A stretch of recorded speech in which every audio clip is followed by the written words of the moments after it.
सभी स्टूडेंट को मेरी तरफ से प्यार भरा और दिल से नमस्कार। एक बार मेरे साथ में जुड़ेंगे, लाइक करेंगे, इस क्लास को शेयर करेंगे जल्दी से, क्योंकि मैं लेके आ चुका हूँ आपके सामने टॉप और बेहतर क्वेश्चन बिहार पुलिस के।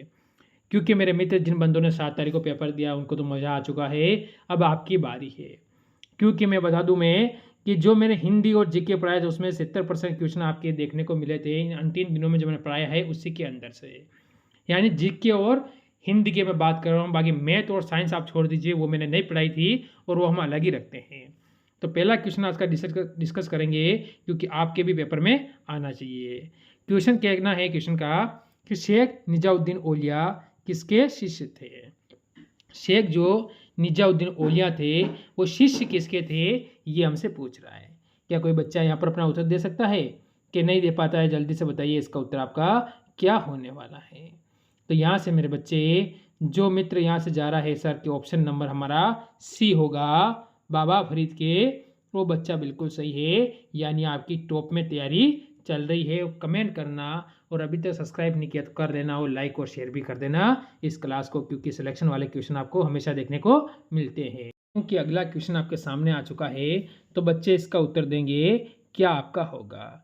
केवल वह स्तूप जिसमें अशोक ने स्वयं को मगध का सम्राट बताया था, ये बताना है कि वो कौन सा स्तूप है जिसमें अशोक ने क्या है, स्वयं यानी खुद को मगध का सम्राट बताया था। आप सभी को पता है अशोक किस साम्राज्य का है, मौर्य वंश का। इसका वंश कौन सा है, मौर्य वंश, और इसकी राजधानी होगी पाटलिपुत्र। जो वर्तमान आप इसे वर्तमान क्या कहते हो, पटना कहते हो। अब आपका उत्तर बताओ क्या होगा। बाबू स्तूप, यानी मेरे भाई ऑप्शन नंबर डी आपका बिल्कुल सही रहेगा यहाँ पर। बताओ अगले क्वेश्चन का उत्तर। रणजी ट्रॉफी प्रतियोगिता की शुरुआत किस वर्ष हुई थी। रणजी जो ट्रॉफी है उसकी जो प्रतियोगिता है उसकी शुरुआत किस वर्ष में हुई थी, आपको बताना है। आपको पता है अभी रणजी ट्रॉफी खेली जाती है, सभी को पता है। सभी खिलाड़ी अगर रणजी ट्रॉफी खेलते हैं तो उन्हें ही तभी तो उसे टीम इंडिया में जगह मिलती है। अब आप बताओ कि वो उसकी शुरुआत कब हुई थी रणजी ट्रॉफी की। तो मेरे यार मैं बताऊंगा यहाँ पर ऑप्शन नंबर सी जो बच्चा देगा वो बिल्कुल सही है कि 1933 में रणजी ट्रॉफी की शुरुआत हुई थी। अगला क्वेश्चन कहता है चंद्रगुप्त के 9 रत्नों में से कौन सा फलित ज्योतिष से संबंधित था। बताओ। तो अब आपको पता होना चाहिए चंद्रगुप्त के 9 रत्न कौन है, तभी आप यहाँ से उत्तर दे पाओगे। बाकी आप इसमें से उत्तर नहीं दे सकते हो, ये आपको ध्यान रखना है। बताएंगे मेरे सारे स्टूडेंट, यहाँ से आपका उत्तर क्या रहेगा। ये चंद्रगुप्त के जो 9 रत्न थे उसी के आधार पर अकबर ने भी अपने 9 रत्न बनाए थे, ये आपको ध्यान रखना है। तो क्या होगा बताओ जल्दी, यहाँ से आपका उत्तर क्या होने वाला है। तो क्या इसका उत्तर मेरे को बच्चे कोई कमेंट करके बता सकता है। अगर आप कहो तो ऑप्शन ए और ऑप्शन बी में काट दूंगा, बस इन दो में से आपको उत्तर मेरे को देना है। अगला क्वेश्चन देखो, भारतीय संविधान में राष्ट्रपति का पद किस देश के संविधान से लिया गया है। जो भारतीय संविधान में राष्ट्रपति होता है, यानी आप सभी को पता है हमारे भारत का प्रथम नागरिक, यानी भारत का प्रथम नागरिक। तो बताओ उनका जो पद है वो कौन से देश के संविधान से लिया गया है। यानी अब हमारा यहाँ पर उत्तर क्या रहेगा, ये चीज़ आपसे पूछी गई है। तो यूएसए, यानी मेरे भाई ऑप्शन नंबर सी बिल्कुल सही है। अगला क्वेश्चन देखो, किस अनुच्छेद के यह वर्णित है कि भारत में एक राष्ट्रपति भी होता है। ऐसा कौन सा अनुच्छेद है उसमें ये चीज़ वर्णित है कि भारत में एक राष्ट्रपति भी होता है, वो अनुच्छेद आपको बताना है। क्या कोई बच्चा इसके बारे में मेरे को जानकारी दे सकता है। बिल्कुल अब आप दे पाओगे, क्योंकि क्लासेस सारी रिवीजन की दृष्टि से चल रही है। ऑप्शन नंबर ए अनुच्छेद 52 के तहत। मैं बता दूं, एक बार आप इसे लाइक और शेयर भी करेंगे और जल्दी से चैनल को सब्सक्राइब भी कर लेना, क्योंकि अगर आप कोई भी एग्ज़ाम जैसे SSC MTS, SSC GD, RPF constable किसी की भी तैयारी करोगे तो आपको यहाँ पर क्लासेस देखने को मिलेगी। तो मेरे भाई ऑप्शन नंबर ए आपका बिल्कुल सही है। यहाँ पर आगे बढ़ जाओ। निम्नलिखित अभिलेख में से कौन सा ईरान से भारत में आर्यों के आने की सूचना देता है। ऐसा कौन सा अभिलेख है जो ईरान से आए हुए भारतीय, जो क्या भारत में आए थे ईरान से, उनके बारे में हमें जानकारी प्रदान करता है, यानी सूचना देता है। सूचना देता है, तो बताओ आपका उत्तर क्या होगा? यानी बोगाज कोई। यानी मेरे भाई स्टूडेंट बच्चे, ऑप्शन नंबर सी आपका बिल्कुल सही है। अगर मैं कहूँ अगले क्वेश्चन पे चले, भारतीय क्रिकेट, यानी जो आप पता है भारतीय क्रिकेट की यहाँ पर बात चल रही है, कंट्रोल बोर्ड जिसे हम कहते हैं बीसीसीआई, यानी भारतीय क्रिकेट कंट्रोल बोर्ड होता है, जिसे सब क्या कहते हैं, बीसीसीआई का मुख्यालय में स्थित है। यानी बीसीसीआई का जो मुख्यालय है वो कौन से स्थान पर स्थित है, ये हमसे पूछा है। क्योंकि आपको पता है अभी वर्ल्ड कप भी हुआ था, T20 वर्ल्ड कप हुआ था, इससे पहले ओडीआई वर्ल्ड कप हुआ था, तो ये क्वेश्चन आपके लिए इंपॉर्टेंट हो जाता है करंट अफेयर की दृष्टि से।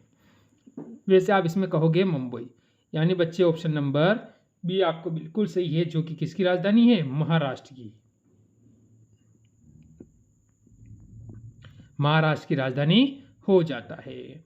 अगला क्वेश्चन देखो, अलाउद्दीन खिलजी की सेना अध्यक्ष में कौन सा तुगल वंश का प्रथम सुल्तान बना? यानी जो अलाउद्दीन की सेना में अध्यक्ष थे, या फिर कौन सा तुगलक वंश का प्रथम सुल्तान बना था, ये आपको बताना है। अब यहाँ से आप क्या कहोगे, तो उसका उत्तर आपका यहाँ से क्या आने वाला है मेरे भाई, वो उत्तर आपको बताना है। तो आप सभी कहोगे सर यहाँ से होगा क्या, गाजी मलिक। यानी मेरे बच्चे जो ऑप्शन ए देगा वो बिल्कुल यहाँ पर सही और सटीक हो जाएगा। अगला क्वेश्चन देखो, होली त्योहार के सार्वजनिक उत्सव में भाग लेने वाला दिल्ली का प्रथम सुल्तान कौन था? यानी जो होली का त्यौहार होता है उसमें सार्वजनिक में भाग लेने वाला दिल्ली का सुल्तान कौन था, यह आपको बताना है। उस समय जो दिल्ली का शासक था उसने उसमें भाग लिया था, वो कौन था, ये हमसे पूछा है। क्या कोई बच्चा इसका उत्तर दे सकता है मेरे को कि सर ये हमारा उत्तर हो जाएगा? तो मैं बता दूं मेरे दोस्त, मोहम्मद बिन तुगलक। यानी बच्चे ऑप्शन नंबर जो बी देगा वो यहाँ पर बिल्कुल सही हो जाएगा। अगर बढ़े हम अगले क्वेश्चन पर, अखिल भारतीय कांग्रेस कमेटी की जो 14 जून 1947 को संपन्न हुई बैठक में भारत विभाजन के विपक्ष में किसने मतदान दिया था? तो किसने दिया था, जल्दी बताओ। तो आप सभी का उत्तर क्या रहेगा? अब यहाँ से क्या होगा, आप सभी का उत्तर क्या है? आप सभी क्या कहोगे, खान अब्दुल गफर खान ने दिया था। यानी मेरे बच्चे ऑप्शन नंबर आपका बी यहाँ से बिल्कुल सही और सटीक हो जाएगा। बढ़ो अगले क्वेश्चन पर, निम्नलिखित में से कौन सा रबी फसल नहीं है, ये बताना है आपको। इनमें से कौन सा जो रबी का फसल नहीं हो जाता है, बताओ आपका उत्तर क्या रहेगा? तो आप सभी क्या कहोगे, रबी फसल के बारे में आपसे पूछा है, तो कौन सा नहीं है? अच्छा नहीं है, तो आप कहोगे मक्का नहीं है, क्योंकि ये खरीफ की फसल है। आपको पता है अभी खरीफ का मौसम ही चल रहा है, जिस समय आपने मक्का बो रखा है, सोयाबीन बो रखा है, मूंगफली बो रखा है, या आप कह सकते हो बहुत सारी चीज़ें, उड़द वगैरह अभी आपने बो रखे हैं। पर जैसे कि आपको पता है जो रबी की फसल आती है, तो ये किसकी है, रबी की फसल है। एक मिनट आप सही देखोगे, ये किसकी है, रबी की फसलें हैं, जिसमें आपने चना, सरसों, गेहूँ, इसके साथ आलू, गन्ना, मसूर, अलसी, मटर, ये सभी किसमें आते हैं, जो ये सभी रबी की फसल में आ जाते हैं। अगला क्वेश्चन देखो, भारत में कर्जन के प्रशासन की तुलना औरंगजेब से किसने की थी? ये बताना है। भारत में जो कर्जन था उसकी जो प्रशासन की तुलना थी वो किससे, औरंगजेब से किसने की थी? तो आप क्या कहोगे यहाँ से, क्या बाल गंगाधर तिलक ने की थी, गोपाल कृष्ण गोखले, दादा भाई नौरोजी, श्रीमती एनी बेस्टन? तो आप सभी क्या कहोगे मेरे भाई, क्या आपका उत्तर एकदम सही और सटीक हो जाए? मेरे स्टूडेंट आप सभी कहोगे सर ऑप्शन नंबर बी, आप कहोगे गोपाल कृष्ण गोखले।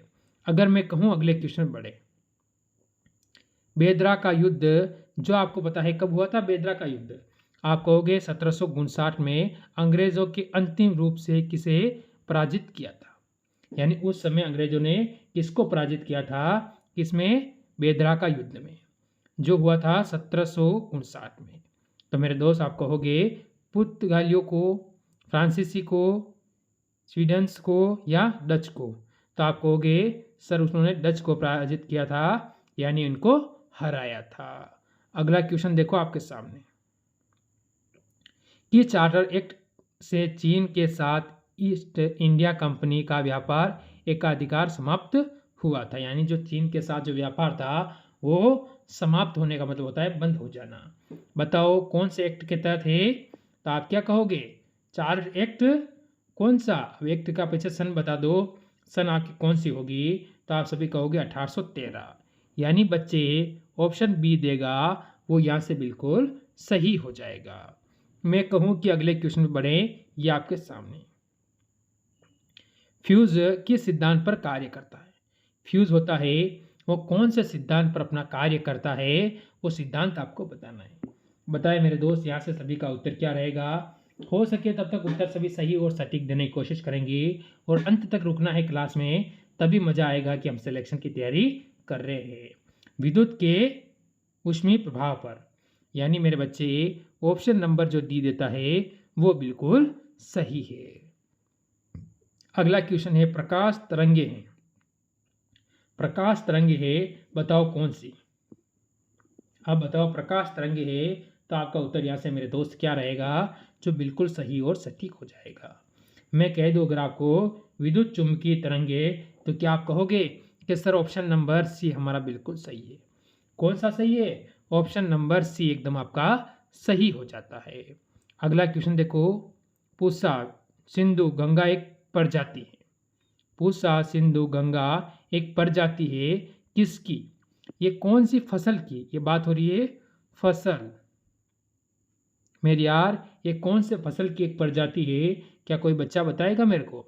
आप सभी कहोगे सर ये गेहूं की प्रजाति है, गेहूं की मेरे भाई। ऑप्शन नंबर डी बिल्कुल सही है। अगला क्वेश्चन देखो, किस फसल के लिए पानी की अधिकतम आवश्यकता होती है लेकिन जमाव नहीं?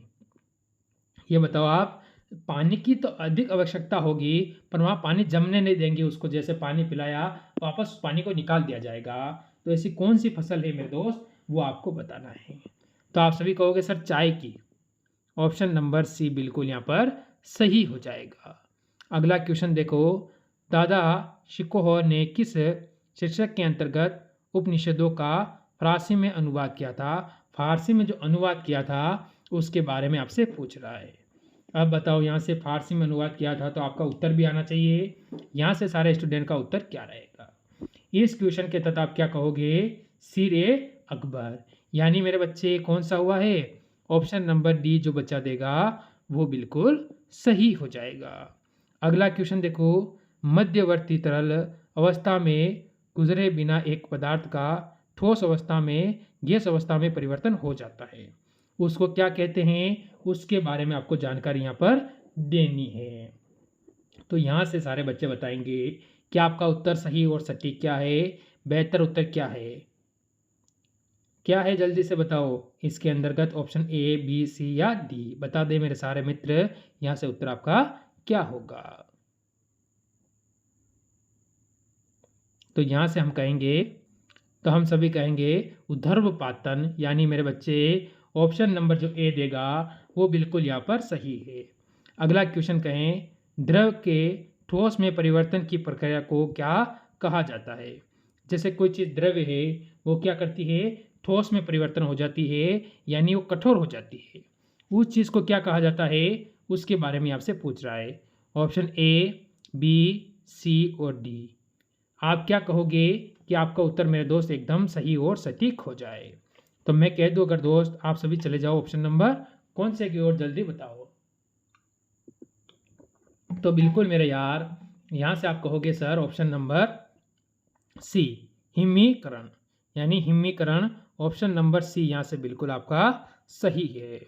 अगला क्वेश्चन देखो, किस सुल्तान के दरबार में सबसे अधिक गुलाम थे?